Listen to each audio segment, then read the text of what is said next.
ಸ್ನೇಹಿತರೆ, media masters ನ್ಯೂಸ್ಗೆ ಸ್ವಾಗತ.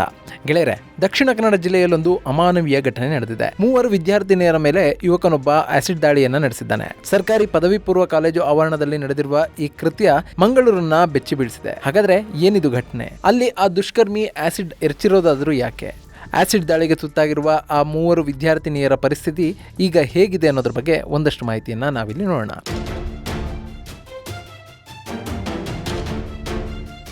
ಗೆಳೆಯರೆ, ದೇಶದಲ್ಲಿ ಹೆಣ್ಣು ಮಕ್ಕಳ ಮೇಲೆ ಹಲ್ಲೆ ಮತ್ತು ಹಿಂಸಾಚಾರಗಳು ನಡೀತಲೇ ಇರ್ತವೆ. ಅದರಲ್ಲಿ ಈ ಆಸಿಡ್ ದಾಳಿ ಕೂಡ ಒಂದು. ಹಲವು ಕಾರಣಗಳಿಗಾಗಿ ಮಹಿಳೆಯರ ಮೇಲೆ, ವಿದ್ಯಾರ್ಥಿನಿಯರ ಮೇಲೆ, ಯುವತಿಯರ ಮೇಲೆ ಆಸಿಡ್ ದಾಳಿಗಳು ನಡೀತಲೇ ಇವೆ. ಅದರಲ್ಲೂ ಪ್ರೀತಿಯನ್ನ ಕಾರಣವಾಗಿಟ್ಕೊಂಡು ಸಾಕಷ್ಟು ಮಂದಿ ಯುವಕರು ಯುವತಿಯರ ಮೇಲೆ ಹಾಗೂ ಮಹಿಳೆಯರ ಮೇಲೆ ಆಸಿಡ್ ದಾಳಿಯನ್ನ ನಡೆಸ್ತಲೇ ಇರ್ತಾರೆ. ಈಗ ಮಂಗಳೂರಿನಲ್ಲಿ ಕೂಡ ಇಂಥದ್ದೇ ಒಂದು ಘಟನೆ ನಡೆದಿದೆ. ಆ ಘಟನೆಯ ಹಿನ್ನೆಲೆ ಕೂಡ ಭಗ್ನ ಪ್ರೇಮ ಅನ್ನೋದು ಮೇಲ್ನೋಟಕ್ಕೆ ಗೊತ್ತಾಗ್ತಾ ಇದೆ.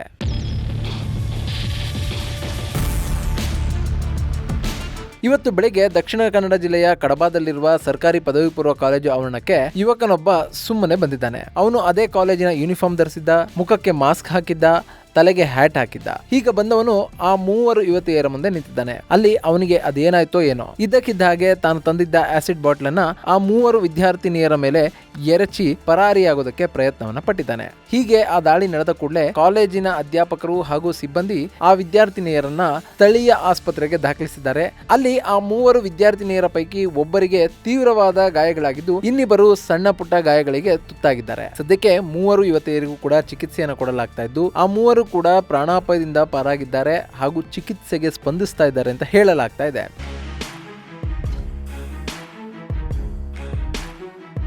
ಇನ್ನು ಈ 3 ಯುವತಿಯರ ಮೇಲೆ ಆಸಿಡ್ ಎರಚಿ ಪರಾರಿಯಾಗೋದಕ್ಕೆ ಪ್ರಯತ್ನ ಪಡ್ತಿದ್ದ ಯುವಕನನ್ನ ಪೊಲೀಸರು ಬಂಧಿಸಿದ್ದಾರೆ. ಅಲ್ಲಿ ಬಂಧಿತ ಯುವಕನನ್ನ ಅಬಿನ್ ಅಂತ ಗುರುತಿಸಲಾಗ್ತಾ ಇದೆ. ಇವನು ಕೇರಳ ಮೂಲದ ಯುವಕ. 23 ವರ್ಷದ ಅಬಿನ್ MBA ವಿದ್ಯಾರ್ಥಿಯಾಗಿದ್ದು, ಪ್ರೇಮ ವೈಫಲ್ಯದ ಹಿನ್ನೆಲೆಯಲ್ಲಿ ಈ ರೀತಿ ಮಾಡಿರೋದಾಗಿ ಒಪ್ಪಿಕೊಂಡಿದ್ದಾನೆ ಅಂತ ಹೇಳಲಾಗ್ತಾ ಇದೆ. ಅಲ್ಲದೆ ಇಲ್ಲಿ ಅಬಿನ್ ಬಳಸಿರೋದು ಕಡಿಮೆ ತೀವ್ರತೆಯ ಆಸಿಡ್ ಆಗಿದ್ದು, ಇದರಿಂದ ಯುವತಿಯರ ಮೇಲೆ ತೀವ್ರ ಸ್ವರೂಪದ ಸಮಸ್ಯೆಗಳು ಉಂಟಾಗಿಲ್ಲ ಅಂತ ಹೇಳಲಾಗ್ತಾ ಇದೆ. ಆದ್ರೂ ಕೂಡ ಇವನಿಗೆ ಆ ಆಸಿಡ್ ಸಿಕ್ಕಿದ್ದಾದ್ರೂ ಎಲ್ಲಿ, ಅವನು ಅದನ್ನ ಎಲ್ಲಿಂದ ತಂದ, ಇಲ್ಲಿ ಪ್ರೇಮ ವೈಫಲ್ಯ ಅನ್ನೋದು ನಿಜಾನ ಅನ್ನೋದನ್ನ ಪೊಲೀಸರು ವಿಚಾರಣೆಯನ್ನ ನಡೆಸ್ತಾ ಇದ್ದಾರೆ. ಹಾಗೆ ನೋಡಿದ್ರೆ ಇಲ್ಲಿ ಅಬಿನ್ 3 ವಿದ್ಯಾರ್ಥಿನಿಯರನ್ನ ಟಾರ್ಗೆಟ್ ಮಾಡಿಕೊಂಡು ಬಂದಿರಲಿಲ್ಲ. ಅಲ್ಲಿ ಅವನು ಒಬ್ಬ ವಿದ್ಯಾರ್ಥಿನಿಗೆ ಮಾತ್ರ ಆಸಿಡ್ ಎರಚೋದಕ್ಕೆ ಬಂದಿದ್ದ ಅನ್ನೋದು ಪ್ರಾಥಮಿಕ ತನಿಖೆಯಿಂದ ಗೊತ್ತಾಗಿದೆ. ಆದ್ರೆ 3 ವಿದ್ಯಾರ್ಥಿನಿಯರು ಜೊತೆಯಲ್ಲೇ ಇದ್ದಿದ್ರಿಂದ ಒಬ್ಬ ಯುವತಿಯ ಮೇಲೆ ಆಸಿಡ್ ಎರಚೋದಕ್ಕೆ ಪ್ರಯತ್ನ ಪಟ್ಟು ಅಲ್ಲಿ 3 ಯುವತಿಯರು ಕೂಡ ಆಸಿಡ್ ದಾಳಿಗೆ ತುತ್ತಾಗಿದ್ದಾರೆ ಅಂತ ಹೇಳಲಾಗ್ತಾ ಇದೆ.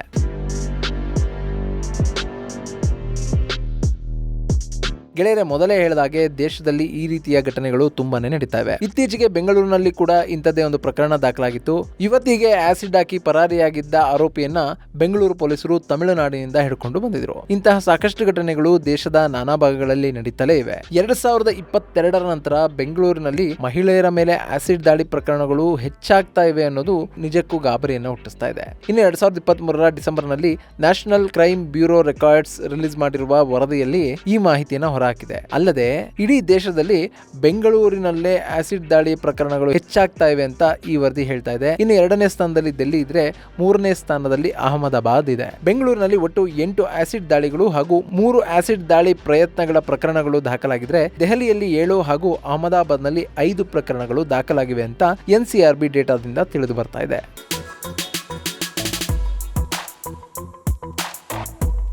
ಗೆಳೆಯರೆ, ಇಲ್ಲಿ ಯುವಕರು ತಮ್ಮ ಪ್ರೀತಿ ಸಿಗಲಿಲ್ಲ ಅಂತಲೋ ಮತ್ಯಾವುದೋ ಕಾರಣಕ್ಕೋ ಯುವತಿಯರ ಮೇಲೆ, ಮಹಿಳೆಯರ ಮೇಲೆ ಆಸಿಡ್ ಅನ್ನ ಎರಚುವ ಮನಸ್ಥಿತಿಯನ್ನು ಬೆಳೆಸ್ಕೊಳ್ತಾ ಇದ್ದಾರೆ. ಆದ್ರೆ ಆಸಿಡ್ ದಾಳಿಗೆ ತುತ್ತಾಗುವ ಮಹಿಳೆ ಅಥವಾ ಯುವತಿ ತಮ್ಮ ಜೀವನದುದ್ದಕ್ಕೂ ಅದರ ಪರಿಣಾಮಗಳನ್ನ ಎದುರಿಸ್ತಲೇ ಇರಬೇಕಾಗತ್ತೆ. ಹೀಗಾಗಿನೇ ಆಸಿಡ್ ದಾಳಿಗೆ ತುತ್ತಾದ ಮಹಿಳೆಯರನ್ನ ಹಾಗೂ ಯುವತಿಯರನ್ನ ಮಾನಸಿಕವಾಗಿ ಸದೃಢಗೊಳಿಸೋದಕ್ಕೆ ಸರ್ಕಾರ ಹಾಗೂ NGOಗಳು ಸಾಕಷ್ಟು ಪ್ರಯತ್ನವನ್ನ ಪಡ್ತಾ ಇದೆ. ಅಲ್ಲಿ ದಾಳಿಗೆ ತುತ್ತಾದ ಯುವತಿಯರಿಗೆ ಮನಸ್ಥೈರ್ಯವನ್ನು ತುಂಬೋದ್ರ ಮೂಲಕ ಹಾಗೂ ಸಮಾಜದಲ್ಲಿ ಯಾವುದಕ್ಕೂ ಅಂಜದೆ ಬದುಕೋದನ್ನ ಕಲಿಸೋದ್ರ ಮೂಲಕ ಆಸಿಡ್ ದಾಳಿ ಪ್ರಕರಣಗಳನ್ನ ಮೆಟ್ಟಿ ನಿಲ್ಲುವಂತೆ ಅವರನ್ನ ಪ್ರೋತ್ಸಾಹಿಸಲಾಗ್ತಾ ಇದೆ. ಇಷ್ಟಾದ್ರೂ ಕೂಡ ಆಸಿಡ್ ದಾಳಿ ಪ್ರಕರಣಗಳು ಹೆಚ್ಚಾಗ್ತಾ ಇರೋದು ನಿಜಕ್ಕೂ ವಿಪರ್ಯಾಸ.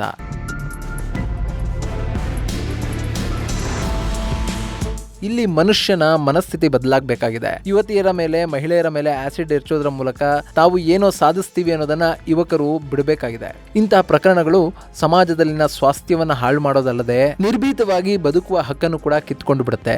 ಹೀಗಾಗಿ ಪೊಲೀಸರು ಆಸಿಡ್ ದಾಳಿಗಳನ್ನ ಮಾಡುವಂತಹ ಕ್ರಿಮಿಗಳ ವಿರುದ್ಧ ಯಾವುದೇ ಮುಲಾಜಿಗಳಿಲ್ಲದೆ ಕ್ರಮಗಳನ್ನ ಕೈಗೊಳ್ಳಬೇಕು. ಇಲ್ಲಿ ದಾಳಿಗೆ ಒಳಗಾಗುವ ಯುವತಿಯರಿಗೆ ನ್ಯಾಯ ಸಿಗಬೇಕು, ಆರೋಪಿಗಳಿಗೆ ಕಠಿಣ ಶಿಕ್ಷೆ ಆಗಬೇಕು. ಹೀಗಾದಾಗ ಮಾತ್ರ ಇಂತಹ ಪ್ರಕರಣಗಳು ಕಡಿಮೆ ಆಗೋದಕ್ಕೆ ಸಾಧ್ಯ ಆಗುತ್ತೆ. ಇದು ಗೆಳೆಯರೆ, ಮಂಗಳೂರಿನಲ್ಲಿ ಯುವತಿಯರ ಮೇಲೆ ಆಸಿಡ್ ಎರಚಿರುವ ವಿದ್ಯಾರ್ಥಿಯೊಬ್ಬನ ಬಗ್ಗೆ ಒಂದಷ್ಟು ಮಾಹಿತಿ. ಮುಂದಿನ ವಿಡಿಯೋದಲ್ಲಿ ಮತ್ತೊಂದು ವಿಶೇಷವನ್ನ ನಿಮ್ಮ ಮುಂದಿಡ್ತೀನಿ. ಅಲ್ಲಿವರೆಗೂ ನಮಸ್ಕಾರ.